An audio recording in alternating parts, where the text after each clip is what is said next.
Welcome to episode 3 of the Yeah Baby podcast. This week, we have a special guest, James Diebold from Wubs In The Woods. We'll talk to him about the good parts of dubstep and why all genres matter. We also talk about David Guetta. Is he a gentle lover or is he a future rave sex addict from the future?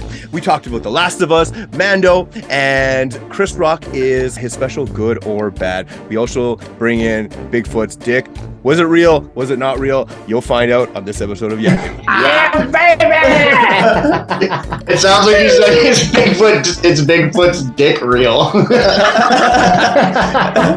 You said dick. I don't think you can say dick more times in a minute than you just did. Like everything was like, David got his dick, Bigfoot's dick, James got a dick, Wubs has dicks at it, dicks. Yeah, baby! Yeah, baby!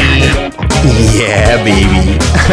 Welcome to the third edition of the Yeah Baby podcast. This week we have a special guest on. It is James Diebold from Wubs In The Woods, the king of the north himself, and he is ready to share and debate some dubstep action along with share some silly ass stories that we have going on this month.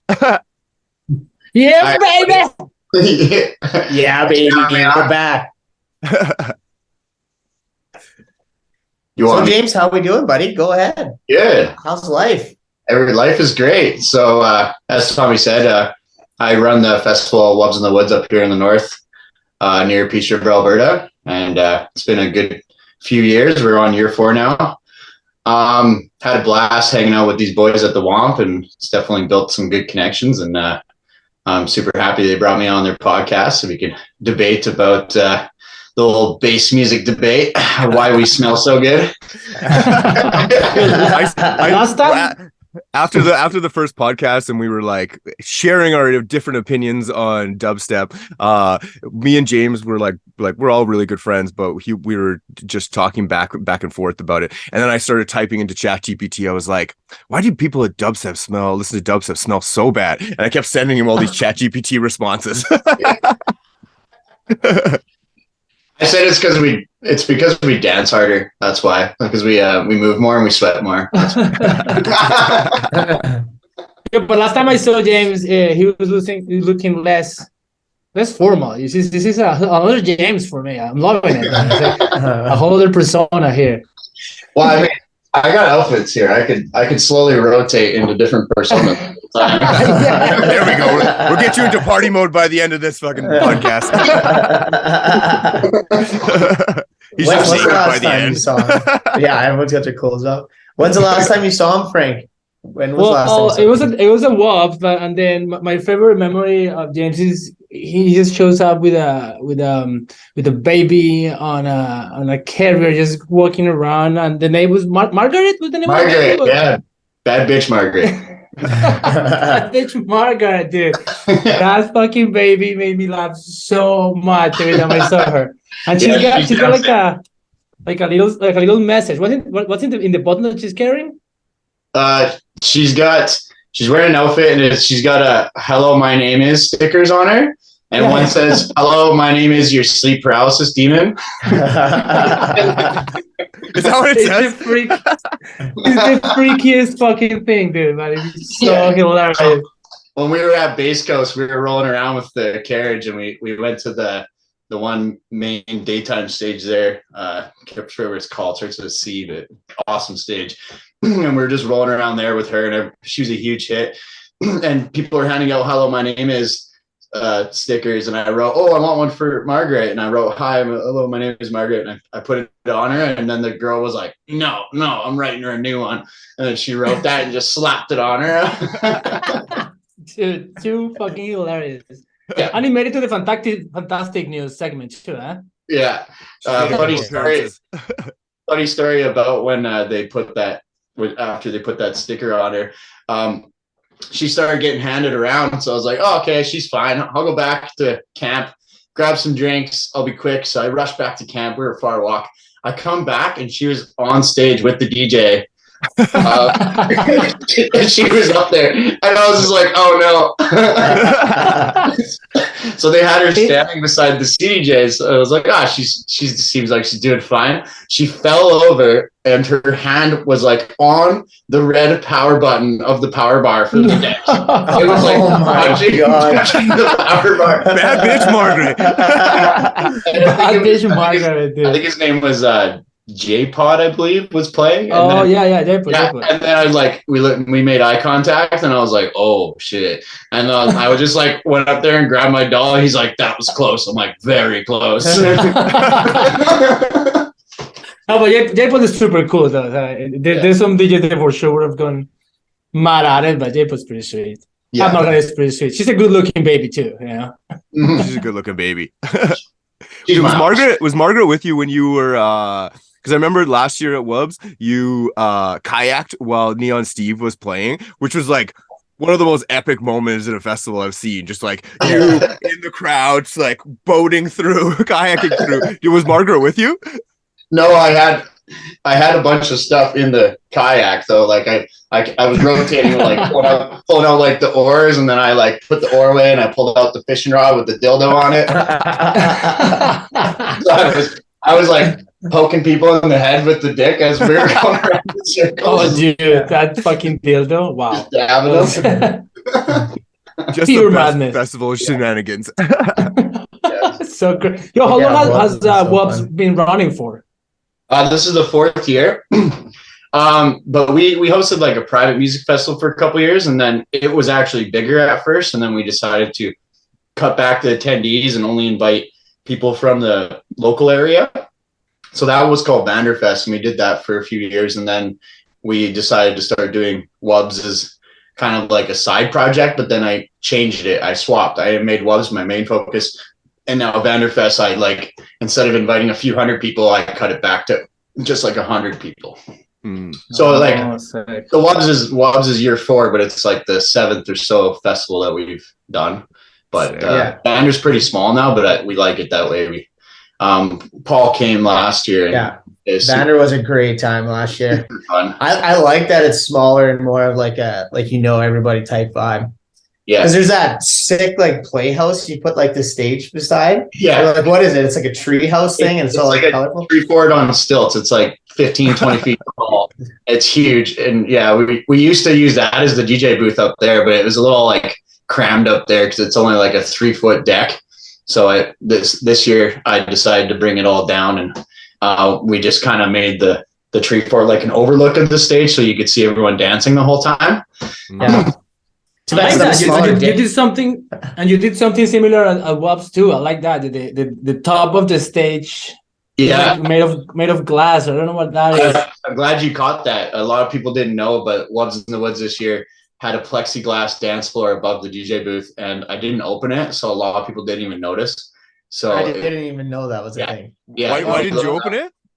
I didn't open it because I didn't think it was safe enough yet. So it's not safe. I didn't have to. we went up there, and then we were with cocktails. And of course, we were dancing, and the cocktails slipped around, and then we were slipped around.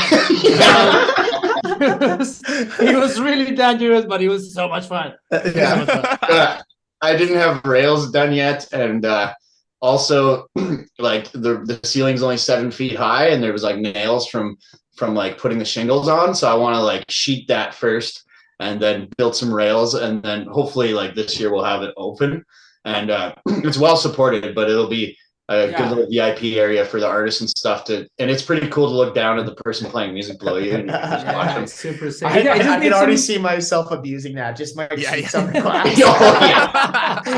Oh yeah. I need some fences, and I just need to bring a helmet just to be sure. Is there a way to have it like so that it would be like a balcony so you could look out to the crowd, or is that like? So yeah, we were kind of trying to figure out what to do there. So originally the wolf that's on the stage now, it was not supposed to be there this year. We had a new one we designed, and the DJ booth was actually the mouth of the new wolf. The new wolf was supposed to be 30 feet tall. Like it was supposed to be like massive, you know what I mean? Crazy. And so we never finished it. So we decided just to move that wolf. And what we were going to do is we were going to like cut out the eyes of the other wolf, and you'd be able to like see out in the crowd through the eyes and stuff. and you kind of have like a little viewing points, but we don't know what we're gonna do now because we're gonna sit down this summer and decide how we're gonna redesign the stage. But it would be nice to have at least some sort of window up there that you could see the crowd, because in some ways I didn't want in the pictures. Like I didn't want someone's stupid head sticking out a window and there's like a DJ shot. You know what I mean? So like I need to like get some like one-way glass or something.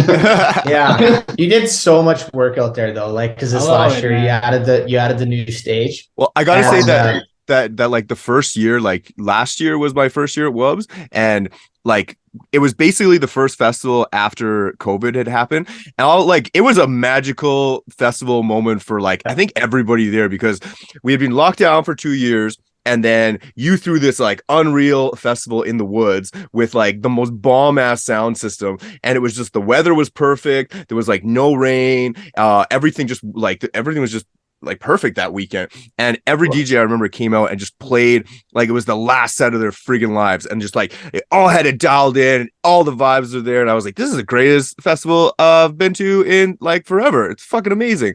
Can't wait to see what he's got next year. And then this last year, like what Paul was saying, you like totally took it to the next level and like built this insane second stage with like a chandelier, tons of room for people to dance on the and the boat is so cool. Dude, that boat was such a hangout too. It looks so sick.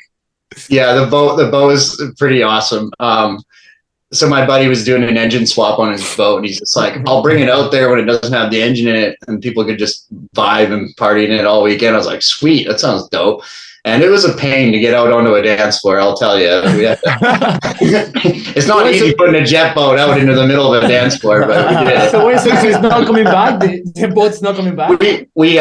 He said that he will bring out this Sea-Doo next year. So we're going to have a Sea-Doo next year. Dang, dude. I love that.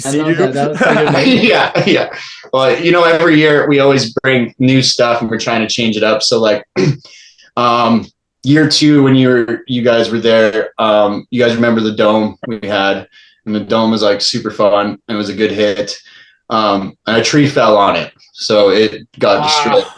Yeah, after Wubs, a big tree fell, which thank God it didn't fall during Wubs. And the tree was actually pretty healthy, so we were pretty surprised that this tree, out of all the trees, fell. We are hoping to have a new dome this year, so we're going to have those extra chill spots that kind of add to the party quite a bit. And it's important to have those because, like, as you guys know, there's lots of bass music at my festival. And like for guys, like, for example, you guys love house music and you're not going to want to get into 150 dub for an hour or two, you know? So it's key for me to have a spot for people to go that they can listen to the genres of music that they like all night. And that's why the dome was so important and why it was sad to lose it last year. But this year we're going to bring it back and we're going to have a spot that, okay, there's only tech house at the stage and this person doesn't like tech house, they can go check out the dome and maybe they'll catch some awesome D&B in there or whatever. Sick. Oh yeah. So you're going to have three stages, basically 2 stages on the dome? Yeah, and that's what we did the year 2, and then we lost we lost the dome, so then we went down to the 2 stages this year, and then we'll be back to 2 stages and the dome this year is the plan. Yeah. After the not last year's, the year before, the first Wubs that I went to, we were having team meetings at the Womp, and they're like, I was like, oh my God, guys, like we got to get a fucking dome. Like the dome was the best. We just go in there, it was so vibey, the colors were all nice and shit. And then by like 3 weeks in, like at the start of all our Womp meetings, they're like, okay, Tommy, like we're gonna probably we'll think about getting a fucking dome. I was just talking about it so much. I fucking love the dome. he built a dome in his own living room. That's how much I love it. I can't get out of the dome zone. Yeah, there's a hashtag going around for a while. It was no home like dome. I call him now Thomas the Dome Anthony. Cool. Fuck yeah, man! That's a fucking sweet improvement again for this year. I'm excited to see. Yeah, what else happens? And one good thing that like I appreciate with like I've noticed, especially I've said this before in Canadian festivals, but like the Wubs for sure, the sound system was just dialed in. Like it was a nice thick PK sound, super duper like just crispy, just crispy. I loved it. Yeah, good.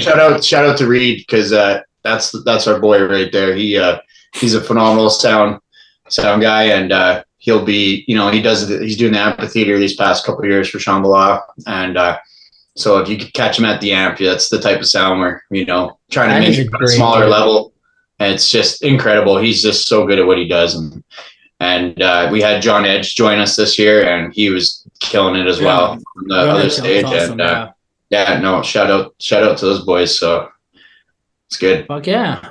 Breathe your beauty, buddy. If you see this, fist bumps. Well, that's awesome.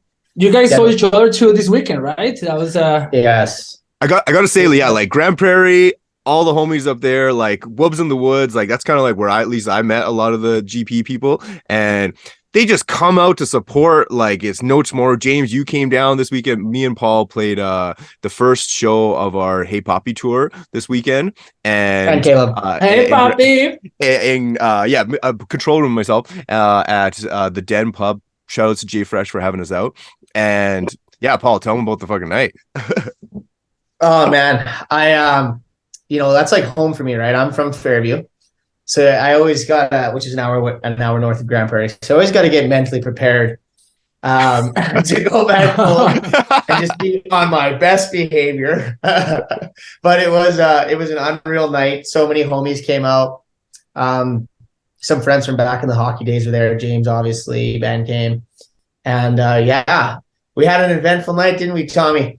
Oh, baby. It's so good. Bananas. These guys, control room, they played that first and just came out and smashed it out super duper hard, throwing down like all their original tunes. And Paul's like, he started getting a little bit loose after a little bit, and he's like, hey, yeah, he's like Tommy, he's like, what? I just want to be talk smack on the mic. I'm like, do that, baby. I've already taken the mic away.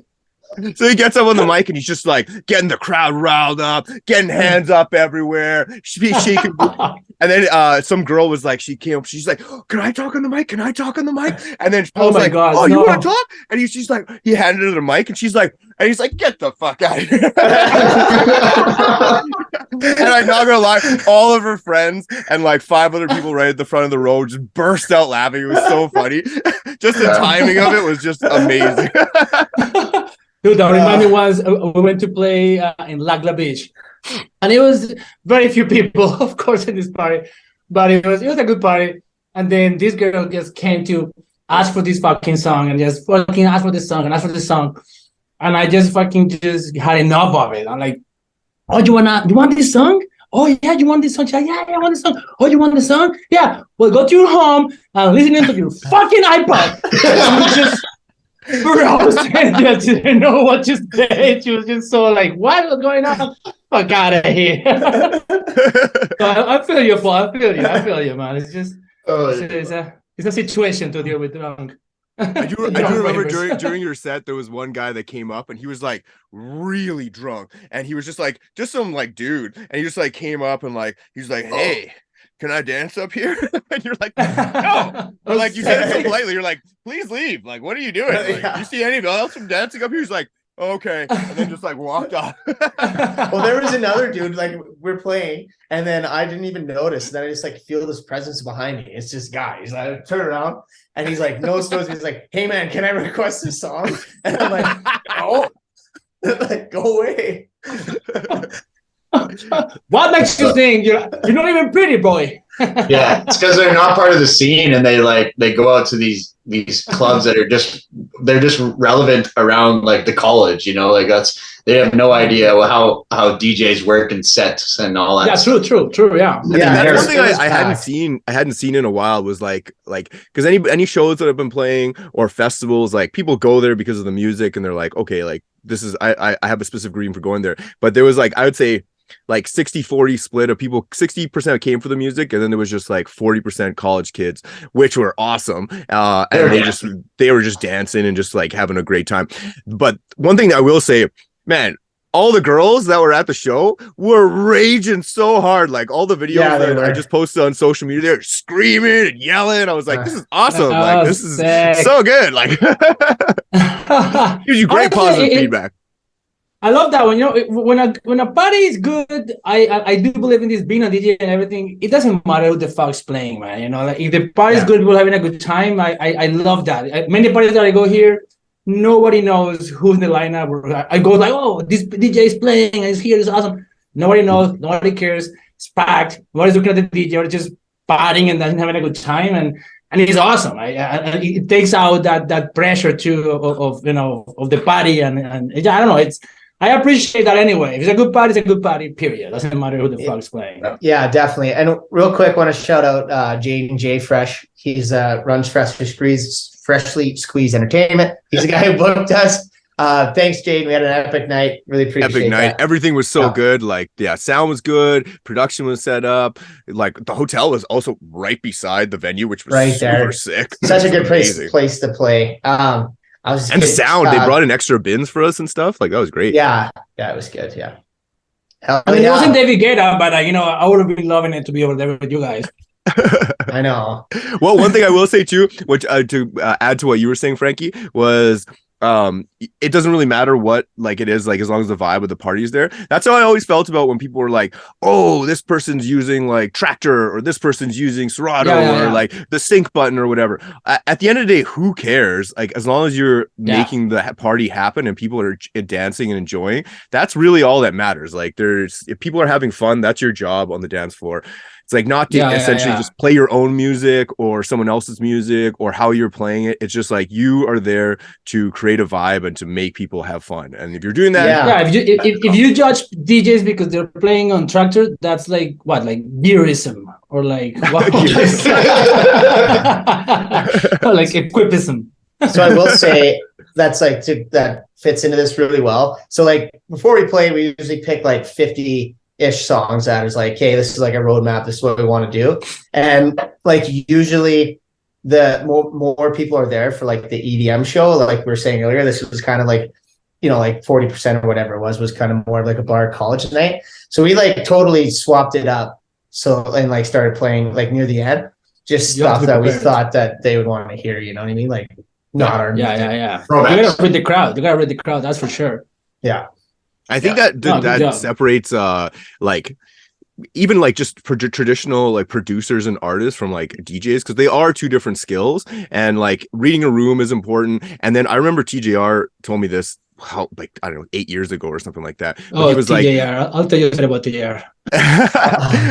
Fill me in later, Frankie. But he was saying like for like he was playing in Vegas and like big festivals and things like that, and he was like, man, I have like a club festival or a club playlist, and I have like festival playlists. He's like, they're different types of music. You want to have like everything geared up for like whatever situation you may encounter, and like especially with the club stuff, like it's got to be kind of like quick paced, familiar stuff. You have to like, if you just play all originals or all original bangers, then people aren't gonna connect with the set. You kind of have to play like some throwbacks and then mix them in with other ones. Even our song, Paul, we were testing one of our new collabs out, and I made sure to strategically play it in between. Like, I'm like, okay, this will get people to dance floor, get them all hyped up, and then they'll be primed, and then I'll get an actual representation of like how they feel when they listen to this song, and it ended up going really well, which is super. Yeah, dude, TJR hates me, man. The last time I saw TJR, I opened for TJR, and it was at Knoxville in Edmonton, and of course he played bounce and like, you know, like EDM basically.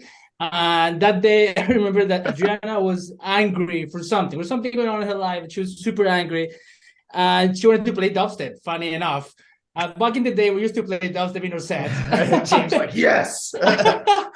And then she started playing dubstep. And in that moment, TJR came. He came a little earlier to check out the crowd and whatever. And then Adriana was playing dubstep. And TJR was so fucking angry at us because we thought it just...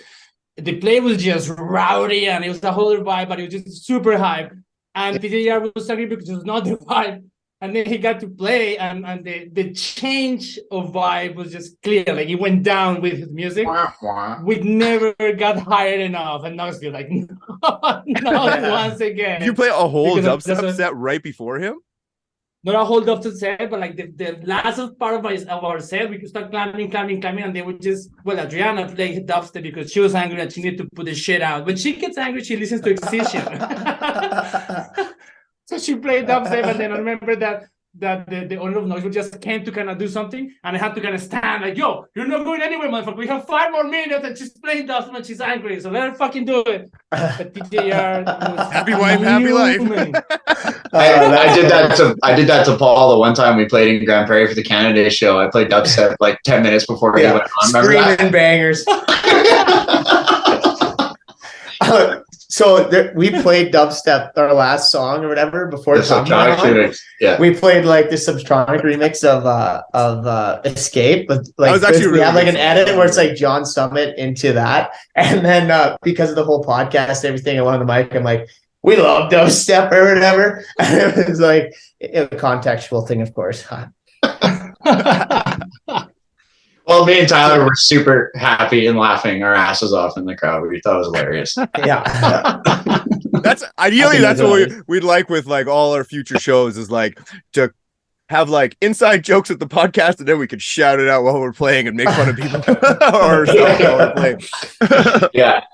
Speaking of which, I grabbed the green mitt when you guys were playing, and like everyone, we were like telling everyone to put their hands up, and I like had the mitt, and then while I was up there, just vibing with the mitt, I got everyone like music drops, everyone's dancing, I get off, and then that random group of girls that was jumping up and down the whole time up front, the ones that were screaming in your video, they're like, "Why do you have an oven mitt? That's so weird." And I'm just like, how do I explain it? So I was like, I don't know.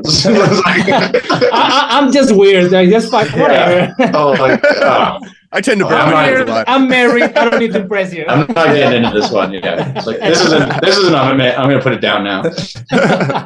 Yeah, I need to say a public service announcement that I hope this gets shared to everybody that ever wants to come on stage while DJs are throwing it down, or if they're dancing up on stage. One thing that freaking grinds my gears. I was going over the footage of because I record mostly every set or whatever from like I have the camera set up so just so you can get all the footage after.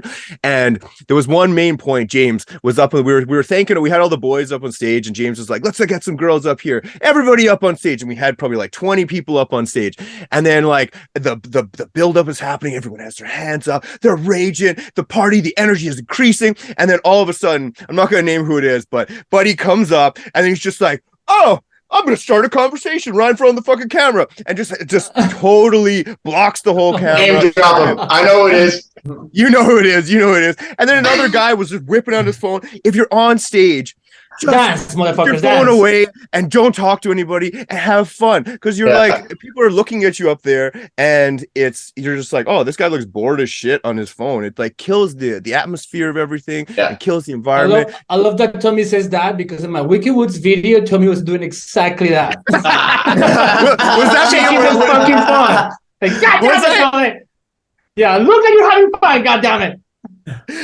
Was that with the lightsaber and the camera? No. At one moment, the camera comes in because they did the video of like the whole set. So you're just and then you see the camera and they're like, "Oh, you're right, just dancing." I'm like, "We saw you with the phone. We saw you with the phone, motherfucker." Well, I'm a fucking hypocrite. But I agree with you, man. It looks horrible every time you go the footage, because it's just, well, are you guys partying or not? Like, who are you texting? You're gonna text, just go somewhere else and don't get on the stage. Yeah, I got to figure something out like that, because like I made my stage bigger so I could have more people on stage, but at the same time, sometimes it clutters some of the really good photos, and I gotta like make some decisions on how I want to approach that next year, because like definitely the vibes are just insane having everyone up there, and you see the whole crowd feeds off of how many people we always have in the booth, right? But at the same time, I noticed like there'll be this gnarly good photo, and then there's just some idiot in the background, like, looking hilarious. That's true. But I have to say the booth with people. This is in my chambala. Like, you need some dancers. Like, no, I need you to let me bring people into the stage. That makes the vibe of the party for sure. It feels. It's like a house party kind of vibe. So I do love it. I think that you killed it with that idea for that reason. That increases the vibe in the booth, and then the people that is looking at it, it just. And funny enough, I got that vibe from back in the day in Shambhala, watching an Excision set at the village, And it was crazy because he was playing, and then he was just with all his crews, and then his girlfriend was on the side, and everybody was just headbanging so hard, and like just seeing that just increased the vibe of the show for the people looking at the stage. So that feels and looks great. You know, just it's about the pictures. You gotta make sure that people are not. Yeah. But it's just the vibe. Well, I just maybe I just need to lay down some ground rules before people go up. It's like if you want to go up there, keep your phone away. Like no phones. No phones, and put your drinks down over here, because there was a lot of people spilling drinks back there, and I was super anal and picky about drinks near gear, especially because the gear's mine, right? And I'm like, 100%. Yeah, 100%. Yeah. I did notice at Wubs there was like obviously you went through all the pictures and stuff like that and saw the exact moments, but there was always people just vibing and dancing up there. It just looked good, up on that stage, which was super fucking sick. It seemed good. Everyone wanted to be up there. Yeah, it seemed good. I will say, I just saw Dr. Fresh. He posted some video of him in New York this past weekend, and he brought the stage down to the boiler room set. Man, those boiler room style sets are so bomb. I love that shit. They're so cool. Man, the Knock 2 videos right now. Yeah, exactly. Knock 2's boiler room videos right now are freaking insane. It is just crazy. He's been killing the sound, so you can hear everyone. It's getting hot, and then it's just the whole crowd just up and down. Yeah, you got to go watch him. I'm actually. Go ahead. I was just gonna say, I was actually the plan of this stage originally. We were gonna do a 360 stage, but we pulled out on it. And it was, I don't know. I've always wanted to do one. I think they're super cool. I agree. It requires logistics, but I think it's money for sure. It's just a whole other vibe. I love that. Yeah, you make the crowd part of the party. There's always a forward direction though. Like for Fractal Forest, it's 360, but it's still one side of the stage that everyone stands on for most part, because that's the way the DJ's facing. And correct. Extra bins on that stage because that's the main direction, right? So I don't know. The boiler room set. Unless you make it rotate, and now we're talking money right there. Yeah, that's kind of what I was thinking. Because there's tons of stuff out there that you can have electronics in the middle that spin, and I was just like, man, it'd be so cool to have a merry-go-round, not actually ripping. A merry-go-round would be fucking sick. Just the crowd's fucking with you, just spinning you in any round. Just hanging on. So sick. Yeah. Well, yeah, boiler room sets are just phenomenal. I love them. It's super cool. I got to be a part of my first one at Base Coast this year, actually walk around the whole thing. that was my first one I've ever attended. I know they're big in Europe, so I'm sure you've been to a lot, hey Frank, but there's a few in here there's a big tower called the Tower in Amsterdam, and they do that usually at that tower. There's big windows and you see the whole city, and usually they actually do a lot of sunrise parties, believe it or not. You have to go there at 4 or 5 a.m. in the morning to party until noon. It's just these fucking weird sets. Sounds hard. But it's a vibe. It's such a vibe. I'm sure we can do it. I'm sure we can do it. We could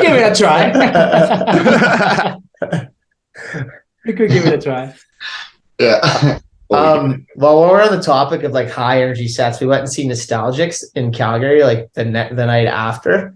Holy shit, she smashed that set. She just 100% bangers the whole time, and it was just I had a blast. I loved it. She's killing it. Yeah, and she's just so nice. She is I I couldn't say enough good things about how kind she is to talk to. She just I haven't seen her. Someone's got to crush. Well, honestly, I haven't seen her play, but I met it once, and it was at the Village. It was Fibes was playing, and she was in the booth where it was full of people dancing, and she was by me, and she was just chill and cool and easygoing, and she's got this superstar energy to her. It's weird to describe. She's just got it, and I saw her, and then she was just cool and chill, but it's just a vibe. She's got a vibe, and yeah, I haven't seen her play, which I regret yet, but she does have a cool vibe for sure. I understand why Paul could be in love with her. Hey Frank, what's our vibe when we're just Show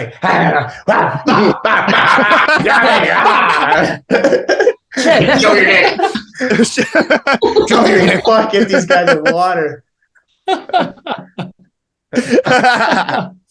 Yeah, it was just scary for everybody else for sure. That's scary. We thought we were cool. But yeah, man, it's a good time. So yeah, I'm sure you're in love with her, Paul, and I'll allow it. I'll allow it. No comment. But it is really nice seeing like when you meet like especially like huge crazy artists who are like touring all the time that are just like super nice and down to earth. Like it's really refreshing to just like see that they're just kind of like you, and they're just doing their thing. Like obviously they're just crushing it, playing all these crazy shows, and there's like lots of like time management and stuff like that. But I noticed nostalgic. She really makes time for like all the fans and to just like hang out with people, and yeah, just overall great.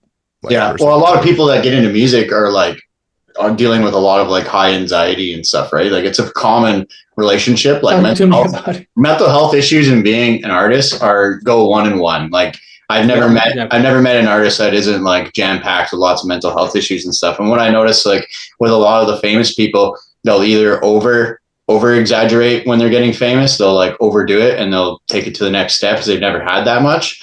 Or I've seen a lot of famous people that are just super quiet and shy, even though they're the famous person. Like I've met like Excision and Dion Timmer and stuff, and we're like chilling one day. We're eating pizza in Edmonton at behind Bombfest, and they were like super chill and seemed nervous to talk to us, you know, where we were like annoying and in their face, and we're like, you know, it was like we're like eating pizza with them, like making fun of them, and they're just like, yeah. You're just like, well, you know, what were you wearing though? I gotta ask you. I was wearing an. You're just trying to make out with them all night.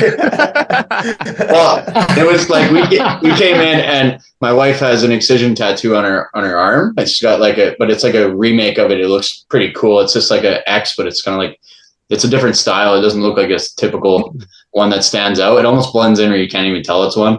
And then we went back there and he was signing it, and he's just like, he was so nervous. He was just like, I've never had someone tattoo my signature on them before. He's like, I'm super nervous and stuff. We're like, man, you're Excision. You can write that as shitty as you want. We don't care. Yeah, exactly. Well, that's what I kind of think is like when we 2 weeks ago played in Calgary with Control Room, and the second night when I came out to see them play, like you're in another city, you don't really know anybody, like especially if you're sober, like I haven't been drinking or anything like that, and you're just like, oh, you're at a club at like 10 o'clock, like you're around new people, and sometimes it's just like either you're not in the mood to be super duper social, or it's just like hard or whatever. So like I think especially if you're traveling around to all these different places, meeting all these different people like every different single night, that's kind of crazy. Yeah, it is. I agree. Like on a serious note, like I really echo what James is saying. Like even for myself, just, you know, always trying to be on your best behavior at the same time, but also being this crazy party atmosphere and like trying to be like the cool guy, but like it's a struggle, you know. Yeah. Sometimes. But you're a cool guy. You don't need to try to be a cool guy, Paul. You are the cool guy, baby. Oh, thanks, baby. Freaking Rico Suave over here. Group hugs. In my heart, you're a cool guy, baby. Funny thing about my heart is it's okay.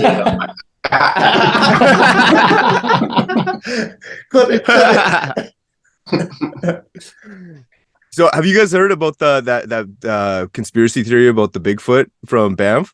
Oh my God! No, yeah, we gotta talk what about is it this. about? I mean, I don't know what's going on with it, but I have heard people starting to talk about it. What is it? So there was this guy from Edmonton. He went to Banff. He was just with his homies. He had like kind of a pretty decent TikTok following. I think he had like 60,000 TikTok followers, and he was just posting random stuff. Like it was no specific like niche or anything like that. And he went to Banff, and he took this video of like he zoomed in on his phone, and it went in like 50x. It was like the Samsung, so it like zoomed like in this year. Yeah, like this year, like a couple months ago. I think it was actually like November last year. And yeah, okay, he saw there was this thing on top of the mountain. And like when you zoom in, it was like this big. But like when you zoom out and look at the mountain, it looked like a giant, like an actual giant. And he was like, what the fuck is this? This is super duper crazy. So then the next day he went back to the exact same spot and took a video, and it wasn't there. And he's like, what the heck? Like, why isn't this thing there? He's like, what's going on? So then the next day, so this is all like documented on TikTok. I actually just looked looked up the other day. Documented on TikTok as if it's The next day he didn't use a filter. No, but like every day he had these filters. The next day it didn't work. He had every day whenever he was posting a video. So then the third day he went up and he's like, hey, I'm gonna drive up and see what this thing is. So he like drove up this public mountain, and there's a video of he had to put the phone down. Some guy was like, hey, you're not allowed up here, this is like government business or something like that. And the guy's like, oh, he's like, this is a public road. He's like, please man, he's like, just leave, man. And the guy didn't sound official at all. He just sounded like he was asking him to leave really nicely. So whatever, he fucked off and he went back to his hotel. And the next day he saw that the same car that was up on the mountain outside of his. It was like all tinted. It was like it wasn't a government vehicle. It was like a Chevy Camaro, and it looked badass. And then it was like watching him through the window. And then when he peeked his head out, it just revved its engine and beelined it out of there. And then the next video, which was like 2 days later, was him just in he having sex with Bigfoot. Just in the woods. Dreams. Yeah, he's like making out with Bigfoot, like, oh shit.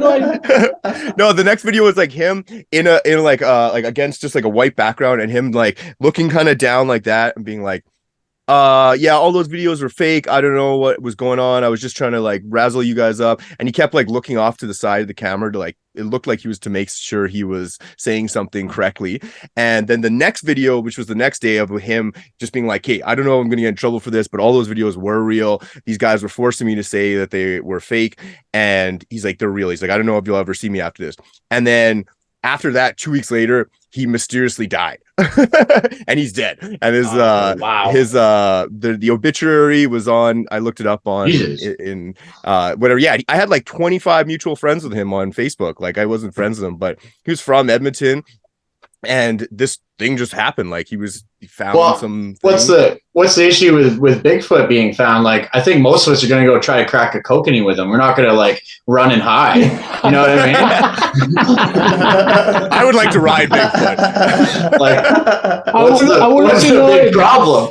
I would love to know if it's Bigfoot or big feet. Is it just one or two? What's the big part? But I think maybe it's just a big he's real, man. It might not just be feet that he's got that are big, Frank. Yeah. Big Rich. Fuck AI, Bigfoot's coming for your girl, Frankie. Yeah, you can have Bigfoot carry you around. Oh, doesn't look as suave as I can. No problem. I'm more scared of AI for the sweet talk. Bigfoot has nothing on me when talking shit. He's like, have you seen how big my feet are? I have big flat feet, so I don't care about fucking Bigfoot. Maybe it's a marketing scheme though. Maybe like the guy will like come back in a week from now and be like, I got this new song dropping on Confession Records. With Bigfoot. The next video he raises his iPhone with Tom. Yeah, I met Jesus Christ. But what I was thinking, because I came home from a party, and we came home pretty early, and we're just watching YouTube videos, and this guy showed us this story, and we were trying to think, we're like, okay, like, because there's one also a video of like these helicopters flying this big thing out, and it could be like logs, but it also could have been Bigfoot. So it's like a big conspiracy of like what was actually going on. And then I was trying to get to the bottom of it. I'm like, but why would people want to just murder Bigfoot and steal him and take his gigantic cock out of the woods? Probably because like I was the only thing I could think of was like, maybe like have you guys seen the new Avatar? Hell yeah. Yeah. Hell yeah. The thing, remember when they found those like whale things, and the evil scientist was just like went into their mouth and like drilled in their head and like tuck out that juice or whatever. Yeah, he's like, makes us live forever. Yeah. You live forever. I was like, maybe Bigfoot's got that live forever juice in his dick. Jerk off Bigfoot again. There's probably easier All right, Frank, you might have one up on you now. The fountain of youth. Damn it, Bigfoot. God damn it. That was a big food right there. We call that an encounter of two little feet. I prefer encountering Bigfoot than a fucking zombie like in Last of Us. Everything is happening in Alberta now with the with all the conspiracy theories. we were coming home from the club when I was in Calgary, and there was these two girls with us, and they were chatting. She's like, "Where are you from?" I'm like, "I'm from Edmonton." She's like, Edmonton. I was like, "Oh, okay." I'm like, "Whatever." I'm like, "You don't like it? That's fine." She's like, "No." She's like, "It's the only place where they had to make The Last of Us, but they actually used CGI to touch it up and make Edmonton look a little bit better for a zombie apocalypse." I was like, "Oh shit, that's a fucking bird. That's a bird on Edmonton." So bad. man. Yeah, it was funny. I seen a funny meme going around, and it was like, the world fears that when zombies come, they're all going to be stuck living in Alberta.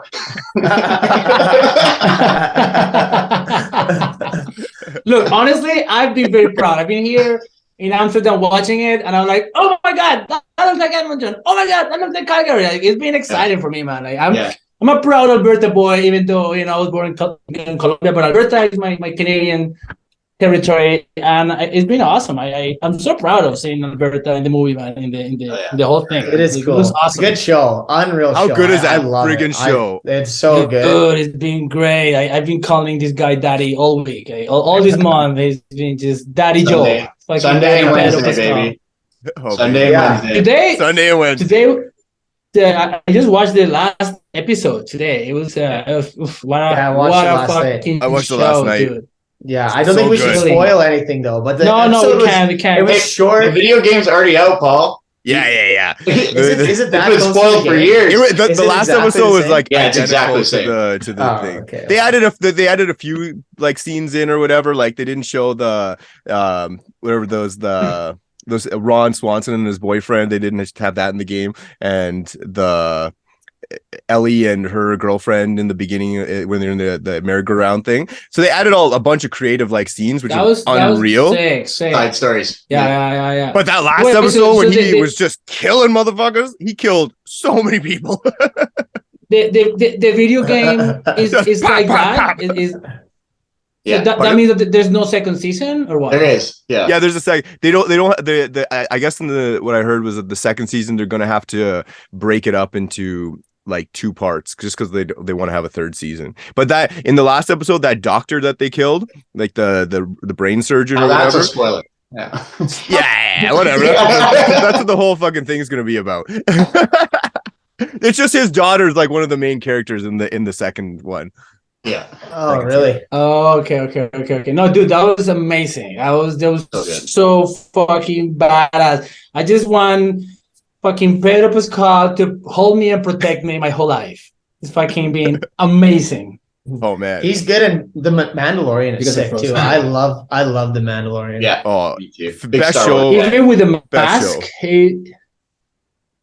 dude, so I also same thing because of Last of Us. I ended up getting this because I just it kills me that they release an episode every week. It's like, god damn it, I just want to binge, you know. So the episode was done and there's nothing else. So Adriana and I was like, we need to see some more Pedro Pascal. Like these, like where's Daddy? We need to see where's Daddy. So we ended up getting Disney Plus to watch The Mandalorian. And we just devour the whole thing, and it was just amazing, dude. Make sure you watch Boba Fett too, because I know exactly. It goes back and forth because like after season 2 of Mando, there's Boba Fett, and they're in that together, and then it goes back to Mando 3. So you miss some pieces if you don't watch it in order. I love Frank's banana. Frank, your banana. You're just like flailing around. That's what Adriana sees when he's naked. Oh, Adriana, I love the Mandalorian. It's so good. Baby, let's watch the Mandalorian. That is here. Are we all surrounded by Call me Pedro tonight. Yeah. I feel like I got my USB. Tonight I'm Daddy Pedro. Show us a USB for the camera. James got a USB on drenchers. He's got the It's 128 bytes. I stole that from Matt. I see what you did there.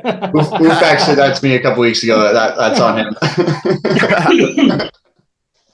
Dude, but so Mandalorian finished it all. One Obi-Wan Kenobi, and then ended up watching Boba Fett, and it was there. And I'm like, oh, what? There's more, Daddy.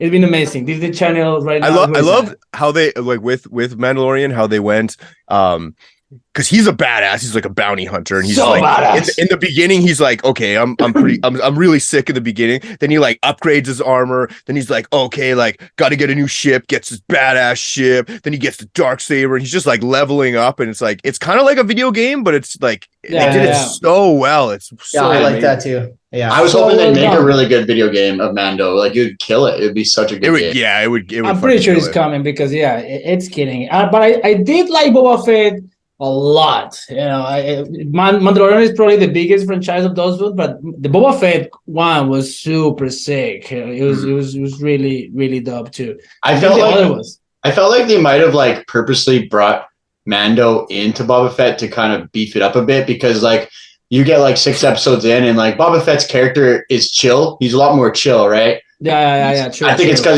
he's old and shit, you know? He's zen now. Like, yeah. So I felt like they brought Mando in to like increase the badassness of like killing to beef it up.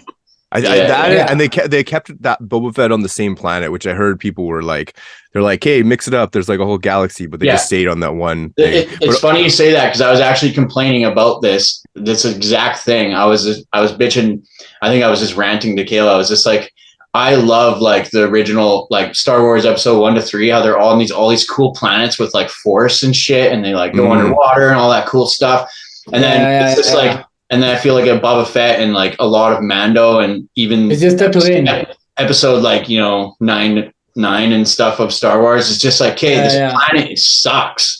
Like, it's just desert. Navarro is like the least interesting planet in the whole thing. They're clearly just saving money. Okay, where can we film that doesn't cost shit? The desert, baby, the desert. There's nothing. No one's gonna charge you. I'm pretty sure the Earth's moon is more interesting than freaking Navarro. And Tatooine, it's been dope, man. The Disney Channel has been dope for me for sure. One thing I looked up the like why Mandalorian popped off so much was obviously Mandalorian is sick and Star Wars is sick, but because they like coupled it with Baby Yoda and he became such a meme, definitely, and people it introduced it to a whole nother audience that were just like didn't really 100%. Care about Star Wars, but they're like, oh, Baby Yoda is really cute and awesome, and they're like, what is this? And it just gets the awareness out there, and it was just this like rocket ship that just exploded and became. And I learned that it's not Baby Yoda. Grogu, baby. Grogu, baby. Grogu, yeah. I hope he becomes like a crazy ass Mandalorian, like. Yeah, I think that's gonna happen. That's cool though, like that. He's got Jedi powers, but you know, he's got Mandalorian. I don't want to spoil it too much, but the last episode he took control and did a bunch of stuff for the first time. So like it is happening. I won't spoil it, but the last episode he was daddy, Mando was baby. Sick. Yeah. Correct. Yeah. Same. I saw it. So excited about Grogu, dude. Yeah. I love me some Grogu. Awesome. Geeking it out super hard. Well, what else are we talking about? We talked about honest question, what'd you guys think of the Chris Rock stand-up? I listened to it on my way back from GP. I liked it. Fuck. I liked the old school Chris Rock. I didn't like it. All right. I didn't see it. I haven't seen it yet. I haven't seen it. I live on a rock. You know what? Of course, no spoilers, but I just think that he waited so much for he made us all wait so much to do it and to hear what he had to say. And honestly, I feel like it was a missed opportunity.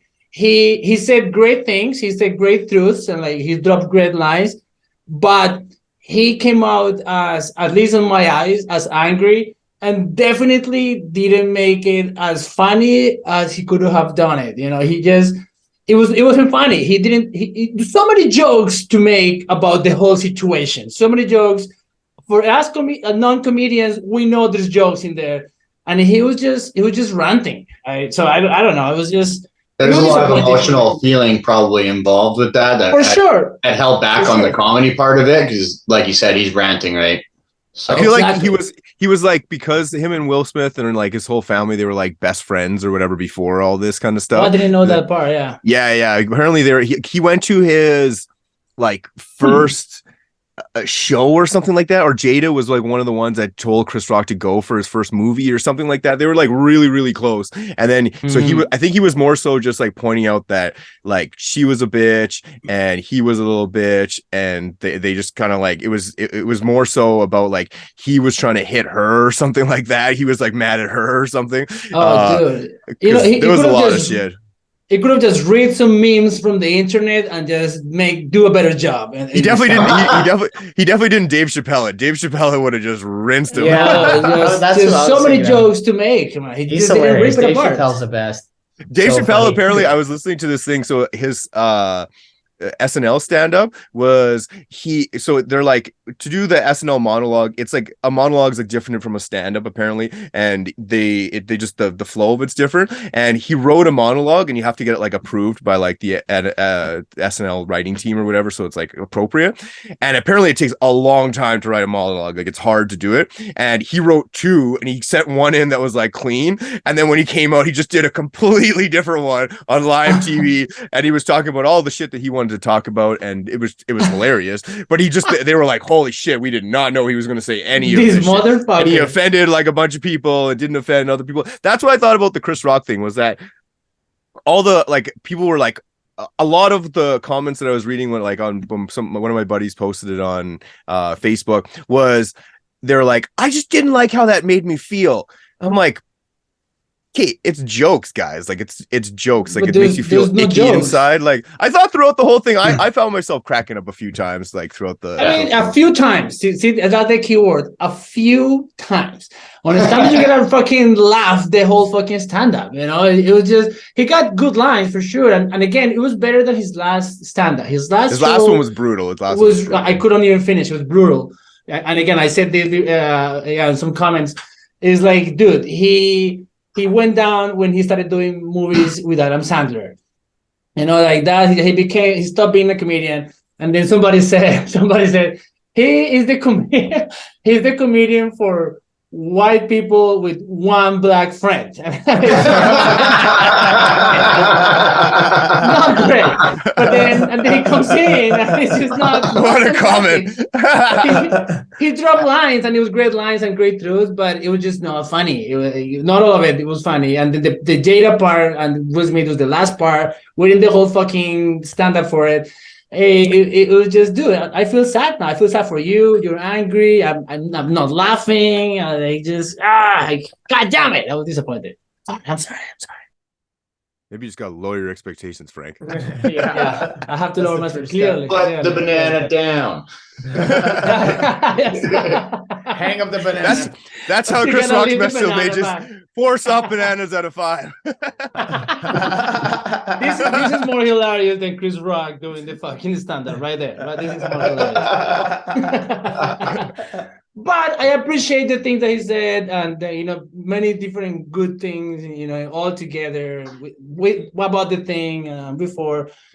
But yeah, and then Will Smith, I love the dude too, man, and he fucked it up for me. Now that I have Disney, I saw that there's like the Aladdin movie. I'm like, oh, Aladdin, and let's fucking watch it. And I saw that Will Smith in there, like, I can't bring myself to do it for some reason. It doesn't matter. It doesn't do anything to me, but I just can't watch a movie with him. It's just, you're like, I hate Genie now. He picks on people smaller than him. It killed the vibe for me. Same thing with the King Will. Aladdin was so good, though. Aladdin was so good. That was a good movie. Yeah, and I want to watch it, but I just can't bring myself to do it because of this dude. It's been such a those Colombian moral standards are just way too high. Let go, Frank. Let go. Let it go, goddammit. I need to let it go, goddammit. Let's have a little debrief and we'll fucking sort this out. Let's fucking call Bruce Willis. We'll be your therapist. Yeah, Will Smith. One other fucking thing I've been watching lately. Will Smith. Hey. How's it going? How'd you get my number, bro? Fucking chicken. They're talking to each other on their chicken and banana for people listening. That is hilarious. They're answering the phone. Too funny. Yeah. Speaking of chickens, did you guys wake up from the rooster at Wubs every weekend?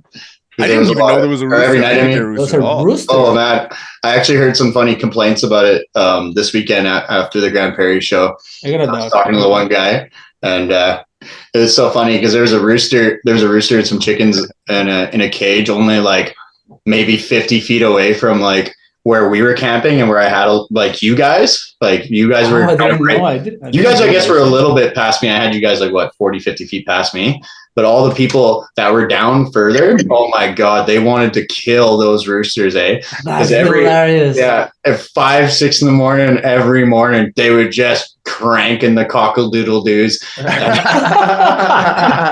the cock-a-doodle-doos. I was just cranking the cock. Oh my god, so funny. It was just I had so many complaints. We're just like, I'm gonna kill that rooster if you don't do something about it. I didn't Was know that kind of by the farmhouse? Yeah. Yeah, that's the house I grew up in, that old shack there. I renovated it before I moved in my early 20s, but my sister... That is so crazy that you're throwing this super epic, awesome rave right next to the house that you grew up in.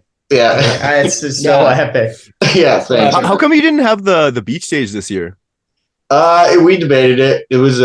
I just was so focused on the new big stage, I just didn't want to...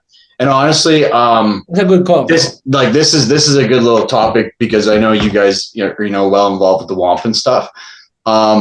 What's really difficult is like I've been losing money every year because I'm just investing every dollar I have into it. I hear you. So when I bring in another thing like the beach stage, people are like, oh, it's not expensive, just a couple speakers, the deck stuff on there. But one of the biggest costs for me is just even losing ticket sales of people that would have normally came. They were going to buy a ticket, but now they're going to DJ and they want +1s and they want a small fee or booze or whatever. So like opening a beach stage for me, like that's thousands of dollars lost just in artist costs and all that stuff, right? So that was a big decision for me when having the 2 stages. I had to pull the beach out because I couldn't afford the third, not the production, because there was no lighting and all that stuff. It wasn't the production, it's just the artists and stuff. And I've been financially killing myself these past few years and it's been really brutal. So whenever I reach out to friends, it's just like, hey man, you actually willing to play for just like, tickets for you and your girlfriend and stuff? Because you originally would have came anyway. It's like, help me help this festival, help me help this festival grow. And it's like when people are doing it for a living, like, you guys are now, and Frank, you've been doing for a long time. That's different story, right? This is how you make your money. It's like, so, you have to fork out the money for the good artists like yourself to get paid. And like, that's how you make a living. But when it comes to stuff like the beach stage, it's just like, I can't afford to spend $20,000 on artists to play every day. It's just, there's no way, Yeah. I agree. There's a lot to talk about that and we can talk about that later, but I agree. I think that people think that a festival means a lot of money for everybody and everybody wants always more money, and it's like it's not about the budget is tight because there's a lot of costs, asking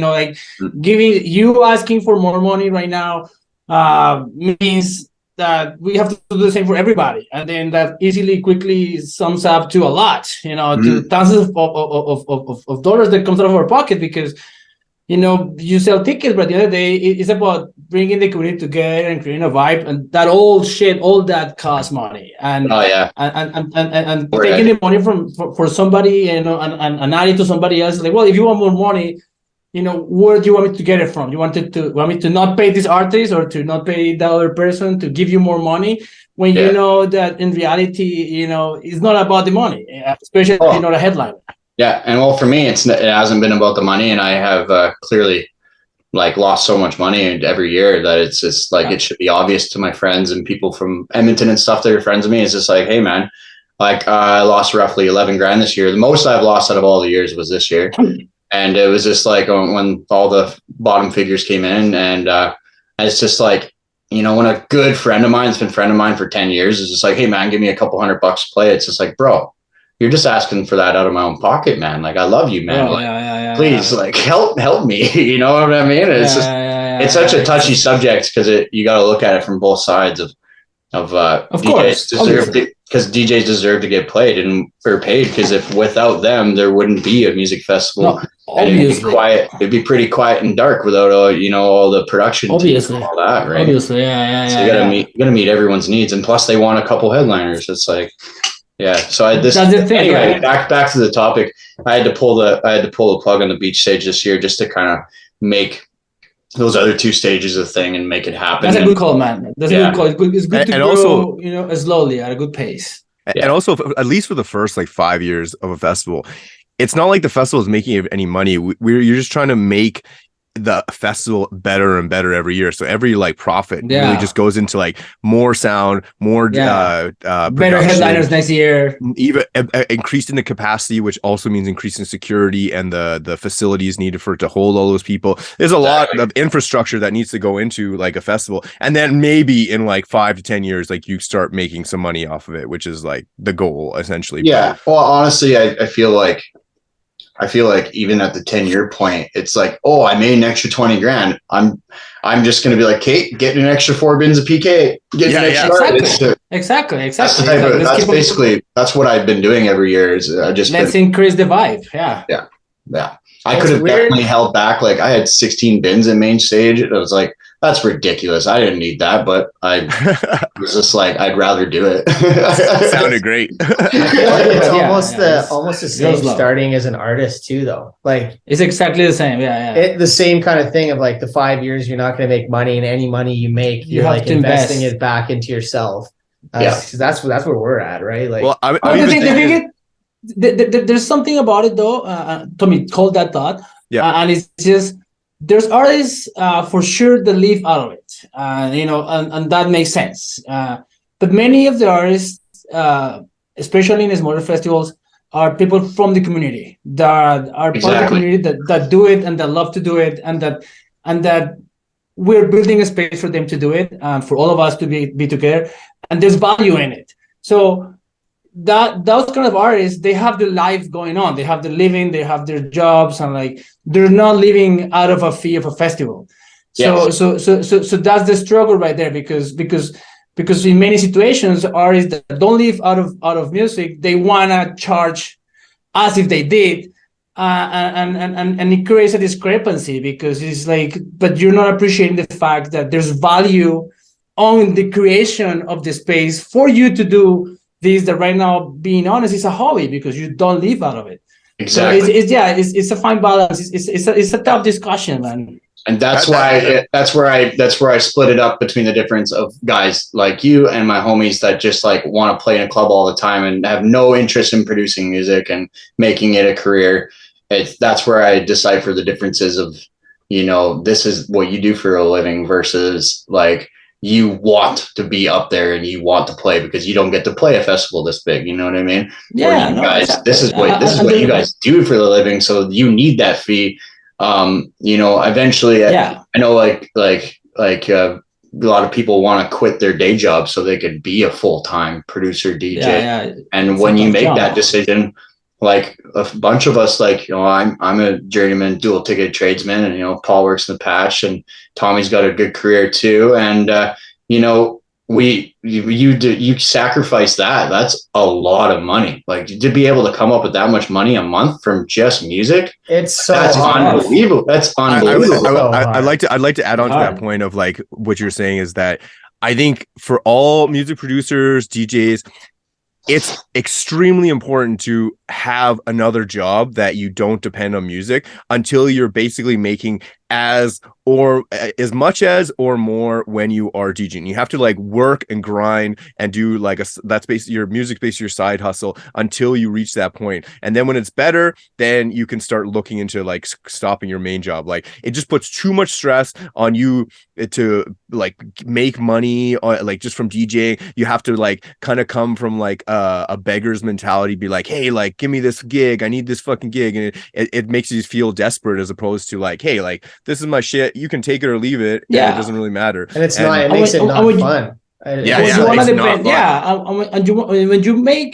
you want to depend on your music, you end up, because it doesn't work at first, you end up first hating your music, hating what you do, and that's where the mental health problems come in, and the anxiety and the depression comes in, because you're just just putting all this pressure on your art. And it shouldn't be like that. You should be even surviving creativity, on your like- own from other things, and then leave your creativity and your music just thrive alone, but not depend on it. Don't put that pressure on it, because then the pressure comes in, and then you're just expecting too much of it, and then you end up not enjoying it. And there's so much planning and preparation that I think has to go into it for you to be able to quit your job. Like, I mean, obviously that's my dream. But I look at a guy like Brody Lowe, for example. I saw he was on Facebook not too long ago, and I don't know his situation. Great guy. He's part of Caslow. And he was just talking about how, like, he's killing it. He's got, I think, probably around like 300 monthly listeners the last time I checked. He's an incredible artist. Yeah, on all the big labels, everything. And he's like literally saying, like, how are you guys doing this? Like, I can't stop working. I can't afford to not work. Like, I still have to work. And I'm like, I feel like, he said it, he's like, I feel like I'm crushing it, which he is. And he's like, but I'm not making any money, like, enough to live. Is that what he said? Yeah. It's just he's also living in Vancouver or down there. And maybe he's on the island. It's like super more like expensive to live there. He's back in Van. He was in the island. I think he moved to Van, but he was talking about coming up here, up north, just to kind of make some oil money while, like what you're doing, Paul. He wanted to think about getting into the patch and just make some oil money. And then he could do his music on the side. And that's just to basically fund his life, his career. Like, he wants the music to be his main focus, but he just wants a way to be able to not worry about rent and whatever while he's doing it. I think a big thing with that, just from what I've seen with artists and me navigating like the whole industry, is that like, even when you are making money from just music itself, you still need to be like extremely conscious of being like frugal, knowing like your tax stuff, so you can know stuff to like write off and whatnot, living kind of below your means. Because I know when you start like touring and you get some popularity and attention,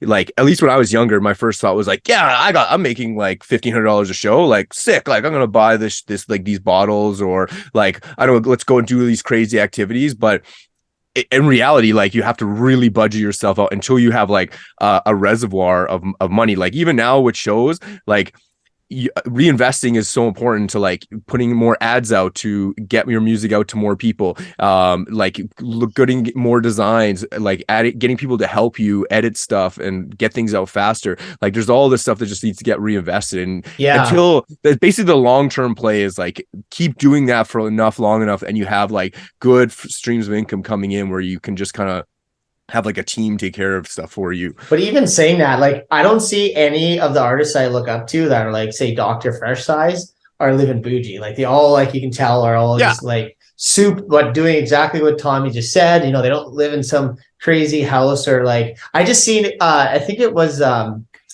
Skrillex and who's the other guy who Skrillex is with? Fred again. Yeah. And they're just like chilling in like this like apartment, like screwing around, just chilling, and they're like huge, obviously the biggest in the world, and they're just like, they just, from what I could see, look like they're living by like humble means. Skrillex has always been like that. Like, he's always been a minimalist, which I've loved about him. Exactly. Well, even like, I see, there's this guy I watched on YouTube. His name is Spencer Cornelia. He does these like breakdowns of like NFL stars, NHL stars, of how they kind of like became broke after being like in professional sports. And they'll get like a big contract up front, like a couple milli for a year, and they'll just invest it into stupid things like a huge crazy car or like a fantastic house. And like, to maintain those things over a long period of time just destroys your income, like just destroys it. So having something just like living in like a decent apartment or something like that, or a decent house, and then just like having the main goal, at least for me, when I was thinking of music, I'm like, I just want to do music every day and be able to feed myself. And like, it's like, I want to be eventually like paid to go travel around the world, to go check out different spots, and I want to travel and adventure and stuff like that. But you don't need to be super duper ballin'. I mean, obviously that's like David Guetta's like the end game, but fucking I like the basic, if you can live like a normal person doing the thing that you love, like, I think that's a big win. Yeah, and let's talk about David Guetta. That's a perfect segue into David Guetta. We want to talk about him forever. As far as me and Tommy goes, he's like my biggest idol up there. Like, he was on whose podcast? Logan Paul or Jake Paul? Logan Paul's, Logan Paul's podcast, and just to listen to this guy talk for 2 hours. He's just like the nicest, most humble dude. Just still stud, jacked, Just shredded. The Just best shredded. music. Like he makes bangers and the mainstream hits. Yeah. He's just But he has his Jack Back project. Which is such a like, legend. I just love David Guetta. you know, he's making like pop hits with the David Guetta, playing like Ibiza, all those crazy festivals and shows. And he also has like the Jack Back underground scene where he goes and plays like Amsterdam, these like techno raves, just going ham with like underground music and living the life. And he's like, he doesn't drink, he doesn't do drugs, he's killing it. He's like, he looks amazing for like 56 or something, or 57 or however old he is. Like that's the dream, or like the ideal or whatever. And he rocks. Look, the last time I saw David Guetta, I opened for him and I drove his car through the stage. Frank's holding up his talking banana. He's got a talking stick. It's time for me to talk now. Shut Tell us up. how you ruined David Guetta's set this time, Frank. I didn't ruin the state, but I was close to ruining it as well. And it was in Las Vegas. We were in a pool party. And it was a great pool party. I remember the hotel. And then we're there the whole time. And then David Guetta is fucking eyeballing Adriana the whole party. And then okay, David Guetta's looking at me. And I'm okay, cool, right on. And then so we talk about it. We started that. And then Adriana got close to David Guetta. And then David Guetta got like, oh shit, okay. He like, this is kind of working. So he comes in. He kind of leans towards Adriana. And Adriana just wipes out a fucking USB stick with our music and just gives it to him. And he was so disappointed. He was like, oh, okay. He just grabbed the USB stick. Like, Please be your OnlyFans. Please be your OnlyFans. I'm not gonna fuck then. I guess fine. Okay, fine. It's like the millennial version of handing out your mixtape, eh? Yeah. Check out my demos. Yeah. He doesn't hate us, but he was disappointed because of us. And I'm sorry, David Guetta. I'm sorry.